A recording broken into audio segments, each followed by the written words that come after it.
Шановні колеги, ми продовжуємо робочий день. До слова запрошується Dear colleagues, we continue our working day, and now I give the floor to Oleksandr Motuzyanyk. He is the presidential administration spokesman on ATO-related issues. Good afternoon, dear colleagues. Now Ukraine marks the day of high mobile troops. This is the day of courageous people, real patriots who heroically defend Ukraine in Donbass, shoulder to shoulder with their counterparts, Ukrainian paratroopers, written their names in the history of Ukraine with golden letters. Ukraine is proud of its heroes who participated in battles for Donetsk Airport and Lugansk Airport, also took part in the battles near Severomogila, heavy fighting in Sector D. The paratroopers from 25th, 79th, and 80th, 81st, 95th brigades, such people as Igor Gerasimenko, Mikhailo Zabrodsky, Igor Zinich posthumous, Ivan Zubkov posthumously, Alexander Parkhun, Taras Sinyuk, also for the orders of Bogdan Khmelnytsky and for courage, Maxim Mirgorodsky and Pavlo Chaika. So we are proud of these people. We bow our heads to honor those servicemen who died and greet those who are alive, and both servicemen and veterans. In Lugansk area, the enemy violated ceasefire in Krymsky and Popasny. The militants delivered 2 shellings during dark hours. One was with the use of mortars and 1 more shelling with the use of sniper fire. On the whole, in Lugansk area, there were 4 enemy shelling and 1 with the use of heavy weapons. In Donetsk area, active military actions continue on the front line. During the last 24 hours, the enemy didn't use battle artillery, but actively used mortars. And in Donetsk area, the enemy launched about 260 mines at our positions, and this is a record in summer 2016. The hottest area in Donetsk area, Svetlodarsk Balch, Zaitsevo, Mayorsk, Avdiivka production area, Opetna village. So there the militants were brutal. That's why ATO forces were forced to return fire. On the whole, during the last 24 hours in the Donetsk area, there were 36 enemy shellings, including 22 with the use of heavy weapons. In Mariupol area, the hottest areas are Krasnogorovka and part line between Gnutovo and Shirokino.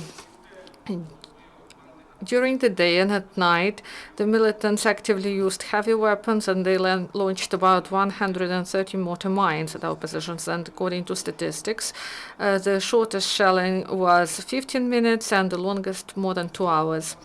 The militants also violated ceasefire at other parts of front line where it was come before. This is Novomikhailivka, Taramchuk, and Granitny. On the whole, in Mariupol area, there were 14 enemy shellings, including 6 with the use of heavy weapons. Yesterday in the ATO region, there were 3 flights of enemy air drones. Also, the enemy carried out radio electronic reconnaissance in Razdolna region. There was the activity of the complex MKTK-18 Zudaist of Russian production.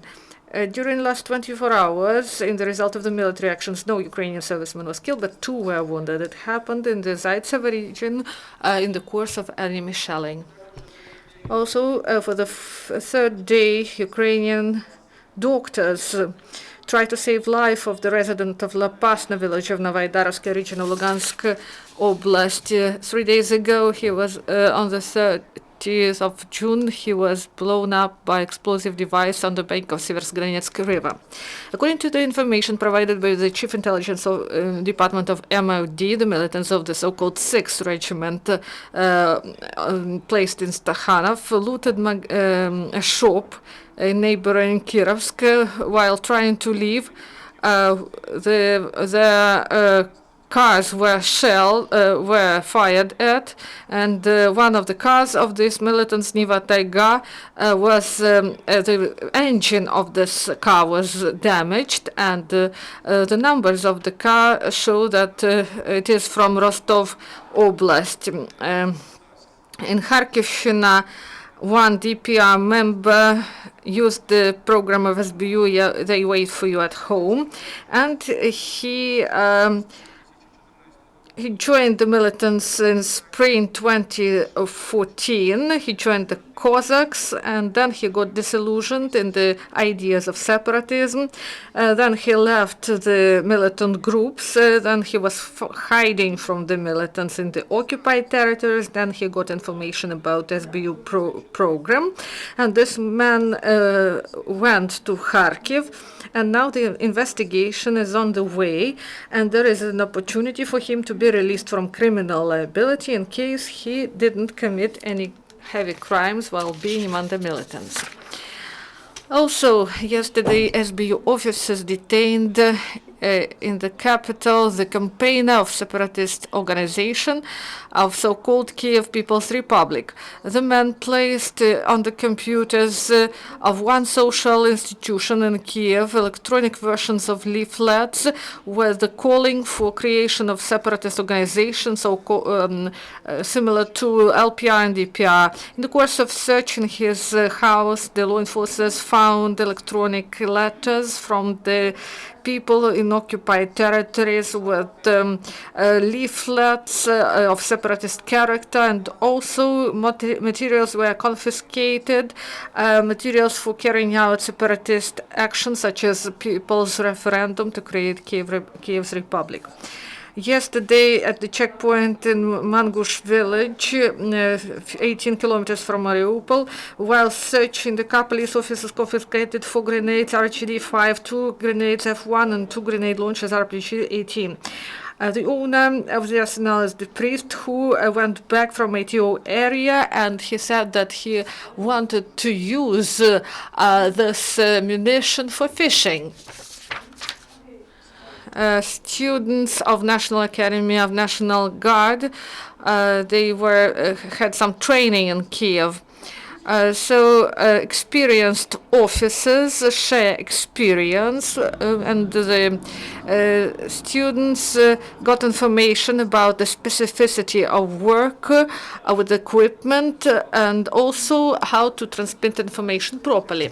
So at the moment, this is all. If you have some questions, please ask. Do you have questions? If there are no, thank you. The press conference is over.